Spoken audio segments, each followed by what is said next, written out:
You're listening to the Unsung Podcast, where we talk about classic albums and decide if they deserve that distinction. And we also talk about some unsung classics in the hopes of bringing them to a new audience. And at the end of it all, we let you decide if we were right or wrong. This is the Unsung Podcast.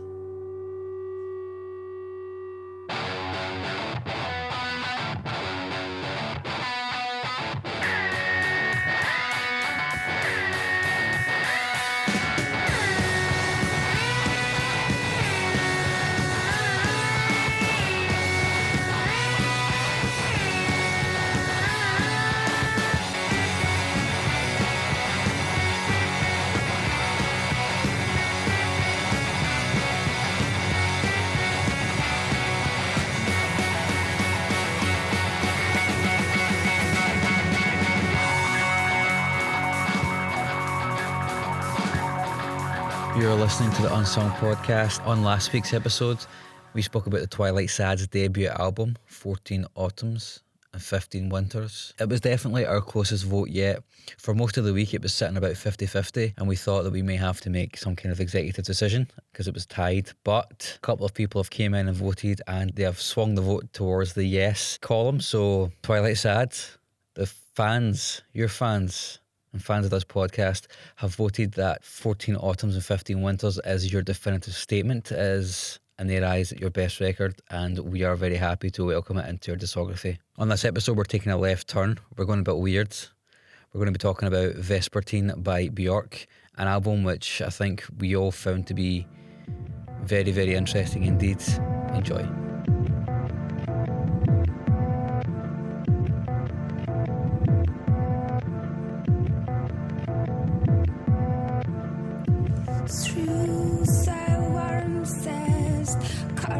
I am your host, Mark Fraser, and I'm joined by the one-man Bjork fan club and his best friend. Across from me is he doesn't like music from Iceland, he loves music from farm foods. It's Chris Cusack. Oh my god. Oofed. That's a joke that will not translate. And talking of translation, I do is Icelandic an entirely distinct language? Yes, it's one of the hardest languages to learn in the world. Right, so it's entirely distinct. It's not in any way traceably derivative from, say, Danish. No, not at all. Because Greenland's part of Denmark, right? Yeah, my wee sister lives in Denmark and she's learning Danish, and she says, and her Danish boyfriend says Icelandic is a far, far different language. Fantastic. Another ethnic slur. Great. Yeah, well, there you go. At least I'm putting out there, I'm being honest. I'm not, warts and all. Yep, this is the Unsung Podcast. Thanks for listening. Iceland. Guys. Thanks, Iceland. See you later. Only took us 19 episodes to get pulled off iTunes. Right, so in that case, can we just get this like straight out the gates here? Bjork's full name, Bjork Gudmunds's daughter. Whoa, you didn't introduce Weaver. I did. You didn't. I don't. It doesn't matter. You started, okay, I'm Weaver. Across from me Uh-huh. is David Weaver. Oh, that's me. Wearing the first hat he ever owned. It's true. That stayed with him, and it's a bright purple, and when coupled with his maroon t-shirt, looks a little bit like a boner. It's not my first hat, as in like I've had this for years. It's my first hat. I bought it a month ago. I just never owned a hat before because I've got such a big fucking head.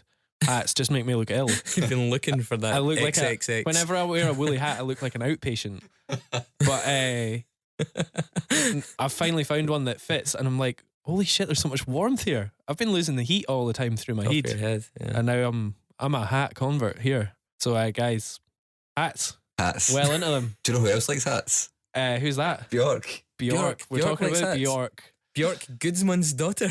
So, Chris, you kept asking me if we could do Bjork or if we could do this record. Why did you keep asking me? I'm terrified about doing Bjork, right? Because Bjork has a demonstrably maniacal fan base who even try to kill her, right? So she has, she inspires a level of fanaticism that I don't think many musicians do, and I am woefully ill-equipped to tackle this subject. So I thought, fuck it, let's do it.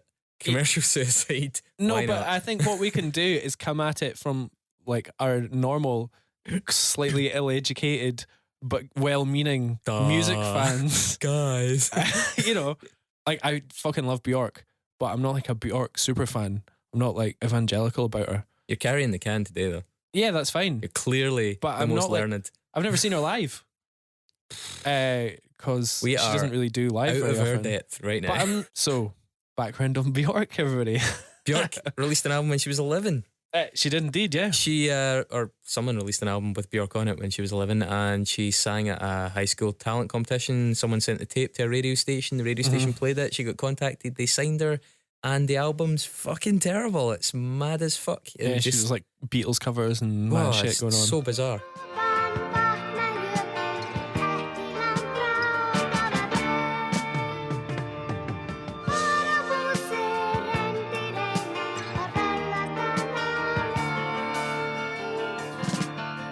Was this before Sugar Cubes? Oh yeah, she was literally 11 She was years 11. old. She was 11. It was 1979. Fuck yeah. No, 77. I think. 77, sorry, Yeah. you're right, absolutely. Because by 1979, she'd started a punk band. Yeah, called this is what Spit and happens in Snot. Iceland. By 1980, she started a jazz fusion band called Exodus. And by 1982, she started a group called Tapi Tikaras, which apparently translates to Cork the Bitch's Ass. See, by the age of 16, she'd already gone through the entire, what most musicians do in their entire career. So, you know. Holy shit. My notes, I mean, I was just like giggling. That's it. Giggling like crazy. I thought they were making it up. I was like, right, someone. But yeah, so Bjork, hacked her page. they then got picked up. She'd already had a kid by 1986. Sugar Cubes then got picked When up. were you guys born? 1985. 1986. 1986 for Dave. Yeah. 85. So she could be my mum. Is she a Are mom? you son of Bjork? I don't know. I'm adopted, Bjork's- so maybe she is. Bjork, son of Bjork. But no, she then So yeah, gained like sort of indie legitimacy through the Sugar Cubes. So her first release was 1986, and the Sugar Cubes' first release was 1986. Yeah, pretty much official. I mean, we could all say we had an album when we were 11, but I we was more didn't talking really. about the baby. Oh, her release. Oh, for fuck's sake. That's even worse than my farm foods joke. So, Sugar here all Cubes week trying to were, picked up, toured America, UK, got like, fairly decent success. Grab horseflies and pinches them on a line.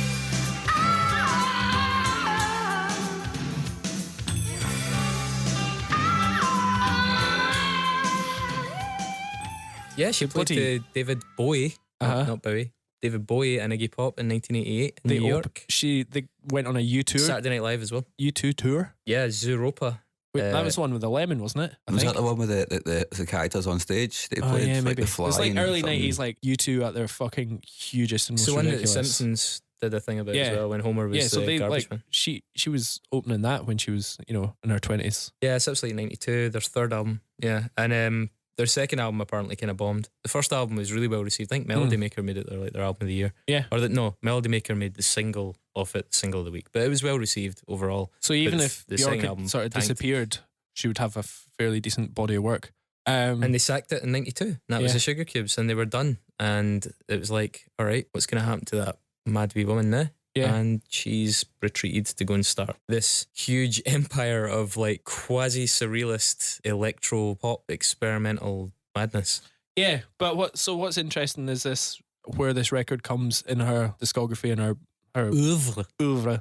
I love that Because word. debut, which is really her debut as an artist, Yep. in 93. Going back and listening to it, it's a really good record, but it's like a sort of indie pop. It's very 90s listening to it. It's quite soundtracky, and I think a lot of tracks like Venus is a Boy and stuff like that were used in emotional 90s films.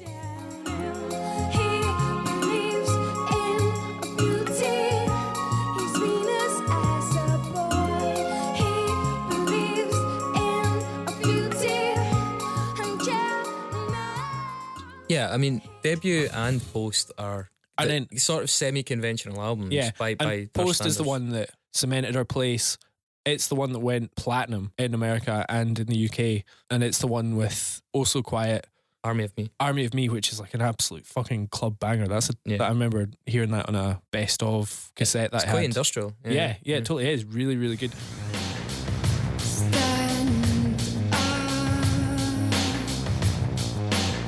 You got to manage.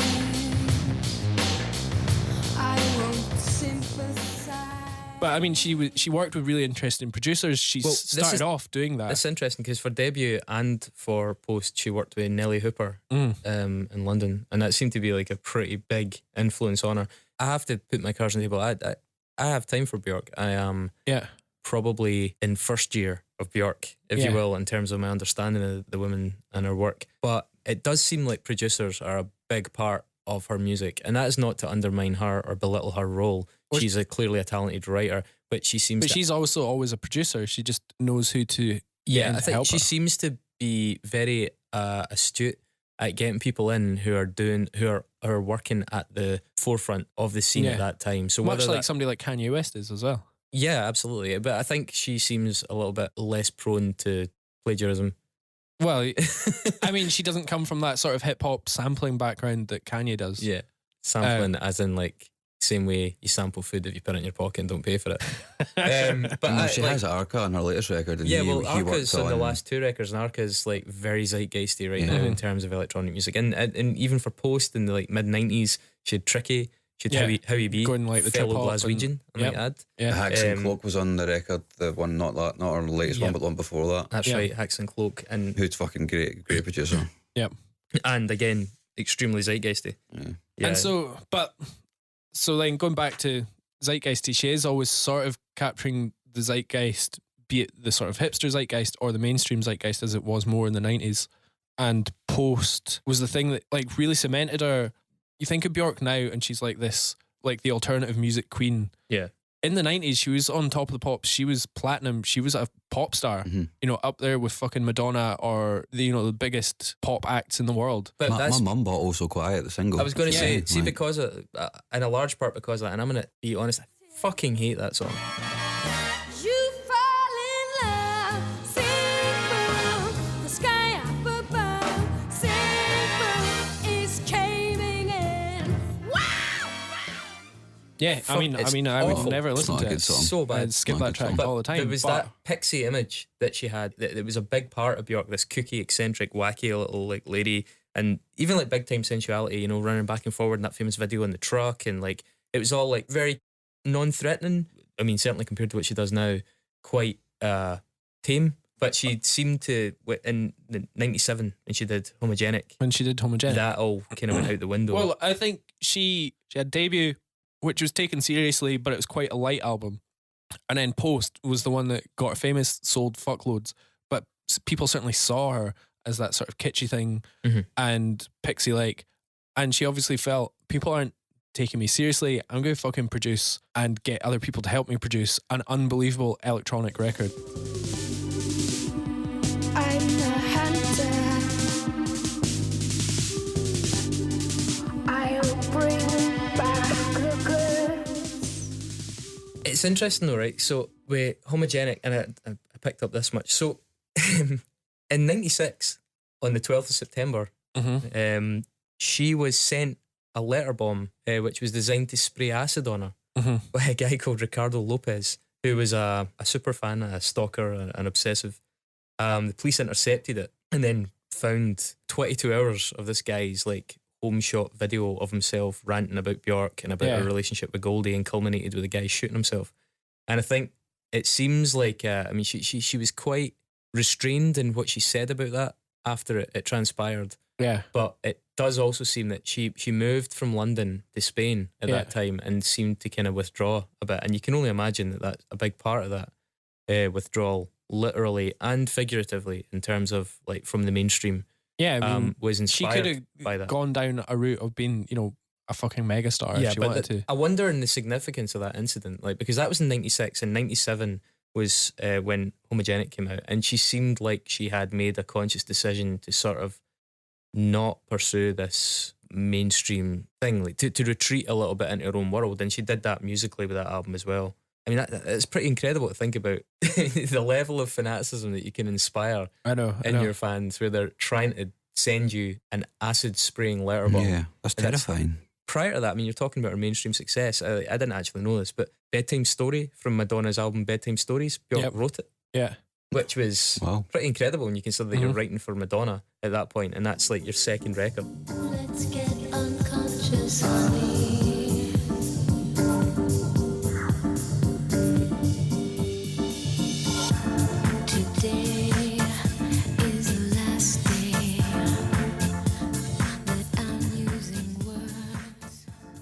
on the homogenic as well, I think a big part of her change of perception was, we've spoken about this guy before, Chris Cunningham, the director we spoke about in the Portishead episode, who's a guy who's, the artists he's worked with are notoriously credible and hip. And even the fact they've worked with him is either a signifier that they are credible and hip, he lends them some of that, they lend him some of that. There's a reciprocal kind of coolness about people who work with that.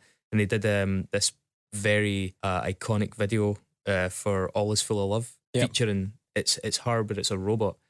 Did you notice the style of that video? I checked the chronology of it. It is so blatant that the film I, Robot ripped totally ripped that the off. aesthetic of Yeah, that. absolutely. Because that came out in 2004. Yeah.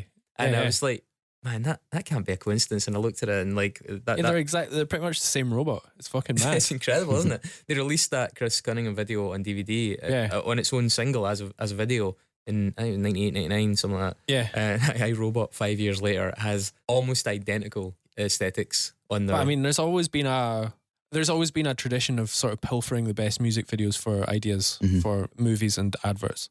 And Bjork has always seen music videos as a very important part of her work. Yeah. And aesthetics overall, like just the look of her and at all of her albums. I think like what Bjork does really well is that you can see every single one of her albums as what she is at that point of her life and a reflection of like the previous few years. And that is always reflected in the imagery and the aesthetic of the record as well. You know, so Post has this sort of playful pink album cover and it's like, I'm out, I'm just going to do whatever the fuck I want. And then Homogenic, she's got this, geisha-like stare coming out and I'm going to be like, and the record is a really sort of serious electronic record. And it's been voted as like, one of the top electronic albums of all time. It's always up there in like best records of the decade, things like that. Debut's credited as well as being like first introduction of pure electro into the mainstream of pop. Yeah. And then what then came after this, 4 years later, is Vespertine, which is this much more subtle, much more delicate Bjork. The aesthetic it's black and white. It's someone that's in love. Yeah, exactly. The record that's right, celebrates the sort of fragility of love. And Bjork has obviously been through a fuckload since 1997 in that record. Not missing out the fact that she's done a film where she's won Best Actress. She was Lars von Trier cast her in Dancer in the Dark because she was originally doing the score. And he wanted the main actress Selma to be played by the person doing the score, so she did it. Won the Best Actress at Cannes. Won the Palme d'Or as well. That film. Selma songs. And that's the one. she was still paparazzi famous at that point because she came out with the swan dress at the Academy Vespertine cover as well. And laid the eggs down the red carpet. So she was still in the newspapers then. Oh, look at Bjork, isn't she funny? Because like mainstream are 4 years behind the fact that she's actually a credible artist. That swan dress is on the cover of Vespertine as well. It's hard to make it out, but it's the same dress. So this record is celebrating the fact that she's in love with Matthew Barney, New York conceptual visual artist. But also, as we've found out now, at the time, people had said that she'd had a difficult time working with Lars von Trier, like many people do. But she said it was so hard she would never act again. Yes, she's never acted. She won't. Have you seen Dance in the Dark? That film? I've not seen it. It's harrowing. Harrowing is the exact word, but she is fucking incredible in it. Yeah, she's great. She's amazing. She would be an amazing actress, but she's never gone back to it. Do you know she turned down Charlotte Gainsbourg's role in Signs of Sleep? She was the original because choice. Michel Gondry's worked with Bjork. Yeah, he's done a bunch of videos for her and he wanted her to play that role. Interesting. It's fascinating to think about that film with her in that role. Yeah. She also she apparently turned down a chance to sing a sort of Gollum song in The Lord of the Rings, The Two Towers. Seriously, she was asked to sing it. It's really interesting this record comes after Dancer in the Dark, because I mean that's a hard watch for a film. It's a brutal film. Yeah. And this record is like a big warm hug.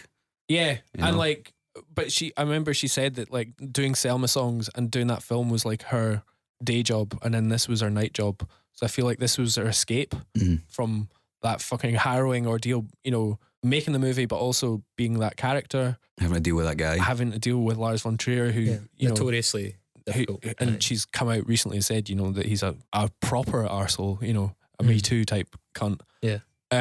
So she's dealing with a lot of shit, and then also the fact that she's escaping from that, and then try to figure out, fuck, I'm totally in love, and I've, probably been in love before, but how do I, I know that being in love probably leads to pain and horror and shit and everything. So it's like, that's what this record to me is full of. Yeah, it's clearly romantic. I mean, it's clearly like it doesn't even hide it. Some of the lyrics are so blatantly intimate. I love him.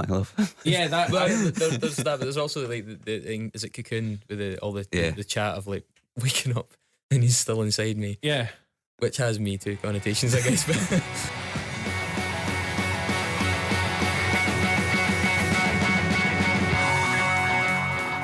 hi, folks.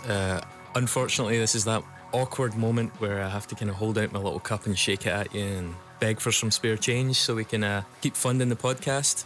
As you may have heard, David was wearing some very short shorts at the last session, and it turns out that was because he had to hitchhike to the studio. My car has been in the garage for 6 months because I can't afford to fucking pay for it. But goddamn, your knees are picking up a tan. Well, yeah, that's true. So if we can just make David a little bit safer by helping him get that car fixed. It is a Volvo, so it's very safe. Stopping him climbing into cabs with salivating truck drivers. That would be fantastic. Whatever you can afford is appreciated. A monthly donation would be great. You'll get some of our excellent bonus content, which frankly is probably better than our normal content and doesn't make apologies for being over long. So unsungpod.net/donate. Thanks very much. Keep it safe.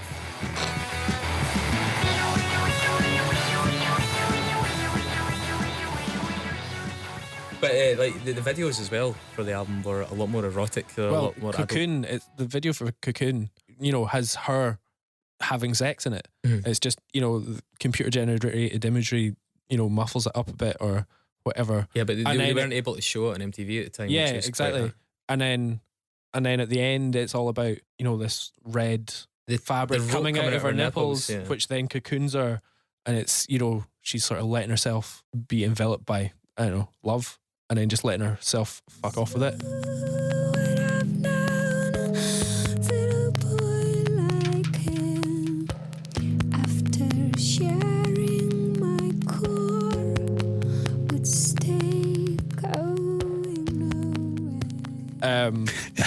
In a very poetic way, that's how I put it. You know, regardless though of the fact that it was definitely a slightly more niche direction and a more erotic and adult direction, at the time, this was the fastest selling album of all time. Really? I didn't know that. Her, like 2 million copies by the end of the year, and it tailed off obviously quite substantially. But yeah. So we're kind of at that point of.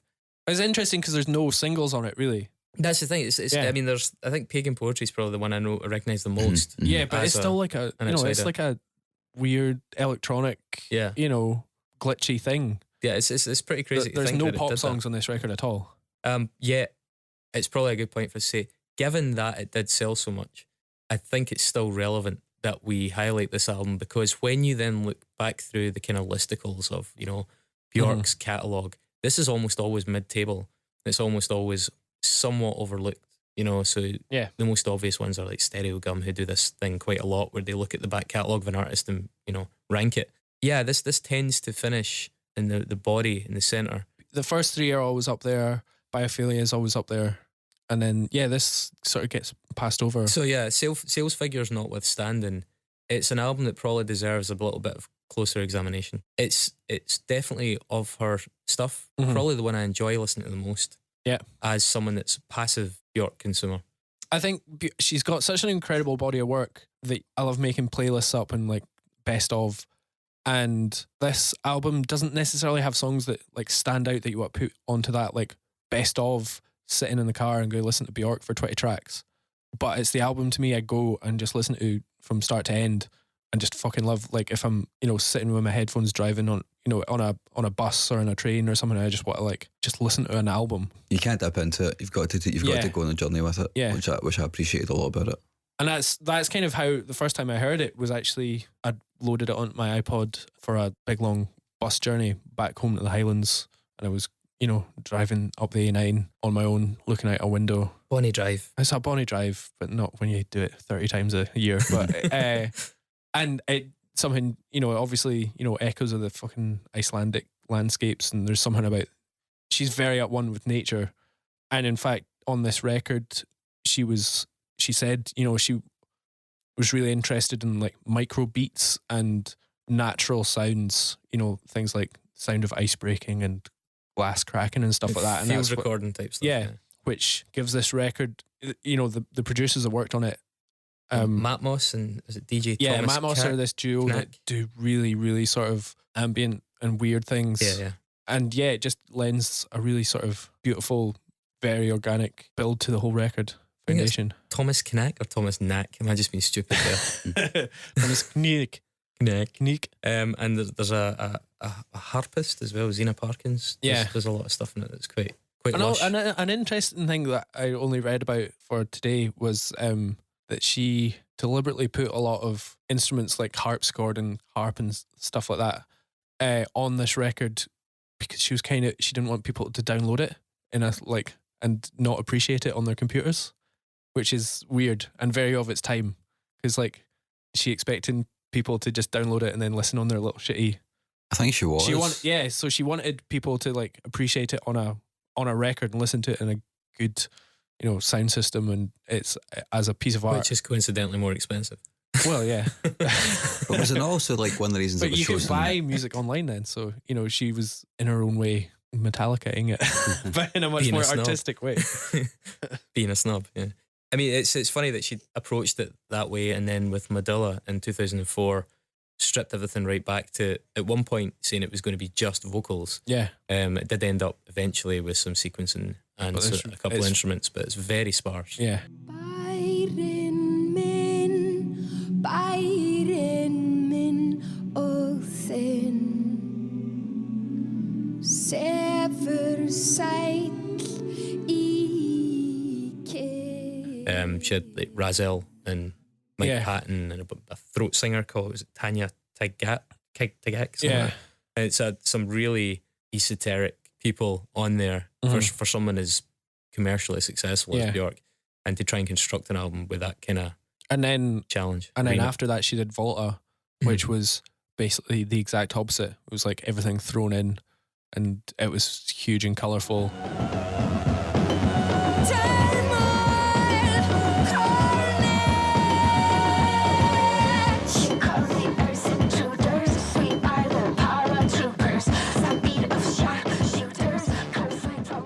That was Timbaland worked on that one, didn't he? Yeah, and it's probably a lot of people's least favourite. It was the first one to go top 10 in the USA. Yeah, because it came out with a big pop track, and I think it felt like she was going to give it another go of just being I'm a pop artist again. I can do straightforward things, and which she's good at. But that's not a record I really ever go back to compared to the rest. She toured that record for 18 months. Yeah. But then after that, she did Biophilia, which is fucking an incredible record.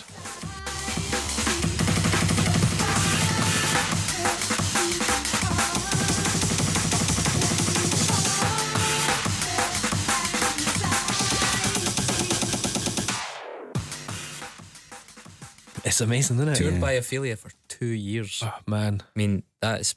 But she created her own instruments. She invented her own instruments for that record, and then she's got her own children's choir that she put together and still now exists in Iceland and stuff thing like that. Is fascinating as well because she released the tracks individually as different apps where people could play the app and unlock create the song basically. Yeah. But then within that, she'd also created a learning package that would educate children. It's part of the curriculum now in Iceland. Yeah, it would educate children on the crossover between music and science, and intervals and maths and Jesus, man, that's a concept and a half. She's fucking cool. I told somebody at my work about it, and I was playing it yesterday on her iPod, and it was just it's so weird, man. Because she is totally on the zeitgeist as well. That was around the time when I was into dubstep and drum and bass. And then she came out and had some total breakbeat stuff on that record, and it sounded better than most producers that have done it before, and it had some sort of Venetian snare type breaks on it and stuff like that. Just every record she's pushes the boundary in some way and does something really fucking interesting. She had some fun times just prior to that as well. I remember there's a famous photo kicks about of Bjork attacking a photographer in New Zealand, and she ripped his shirt off his back, or ripped his shirt apart because he'd photographed her, and she was just so sick of being in her space being invaded. As part of that enormous 18-month tour for the previous album for Volta, she was in China, and with one of the songs called Declare Independence, she finished it by shouting Tibet, Tibet.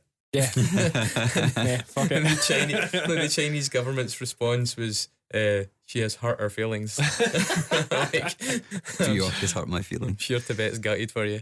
I know. And obviously then coming up to date, was it Vulnicura and Utopia? I mean, how do they compare to that? Because these are albums that I've not... Vulnicura is really nice. familiarised It's a slow, quite somber record. Like, I really like it. There's not a huge amount comes out and captures you. Yeah, both those records to me are just her fucking experimenting a lot. where do they sit for you in terms of... I don't know. I think with Bjork records, you maybe have to let them bed in for a few years and like, you know, work it out. Yeah. You know, much like, I don't know, Meshuggah or, you know, a lot of records for me, I like look back on after a few years and then I can go, oh yeah, I want to listen to that again. Or, you know, they stand the test of time so far.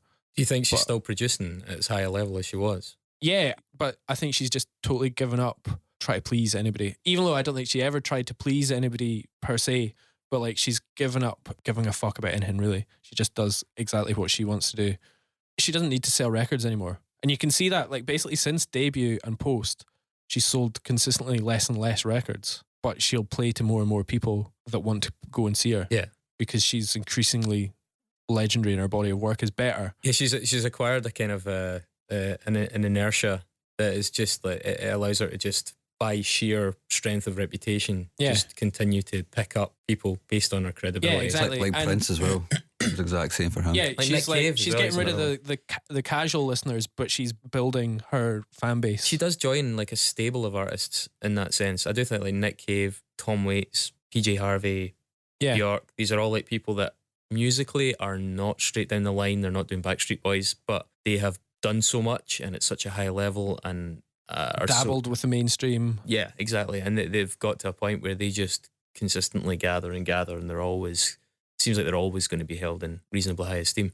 I mean, in terms of like Vespertine itself, and I was obviously new to it when you told me that this was the one we were going to do, so I was really fresh as well, which was also kind of useful.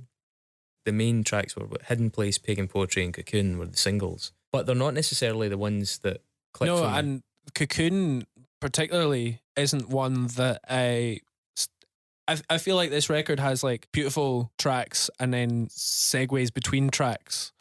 It's more about the full album, but like there are just parts on certain songs that fucking absolutely blow my mind. And the bit it's on It's Not Up to You, that was the sitting on the bus listening to this album the first time. The strings come in. The strings come That's in. amazing. And you know, you've got all the little background vocals happening. There's just something about that, and I was like, "Holy fuck! This is so James Bond bit in it. Yeah. Like it's like pure. It's so fragile, but so powerful at the same time." It's not up to you.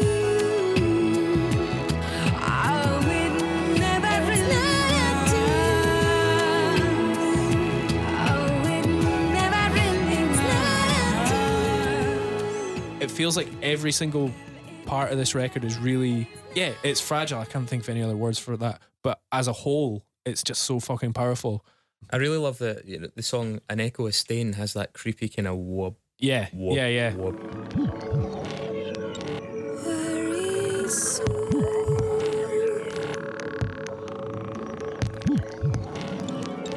Love you till then. It's quite eerie, but it's really like I don't know why. It wasn't a particularly sweet song, but I just kept going back to that one.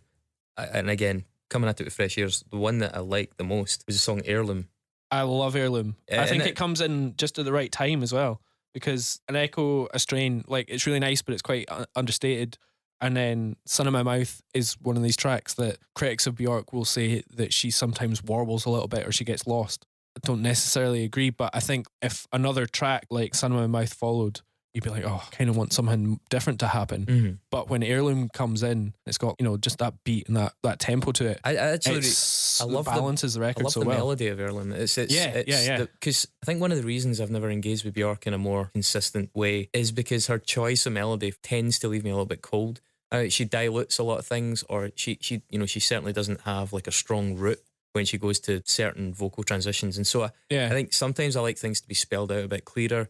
And I find the melodies can be a little bit too hidden, a little bit too hard to grab hold of. Certainly our last two records are like that. Yeah, whereas I felt with Heirloom there was just enough of that. There was a nice balance. There are enough moments where you hear the root, you hear the melodic change, and it was just that little bit sweeter. I love her lyrics as well, you know, just about her sort of recurring dream of swallowing little lights. We have a recurring dream.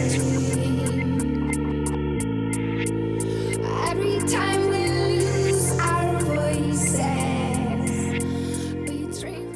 And like, That's so fucking Bjork, isn't it? it's so Bjork. I mean, that's it. Like, she's a fucking, she's a verb, she's an adjective. She's like so beyond everything. You can describe things as, you know, that's very Bjork.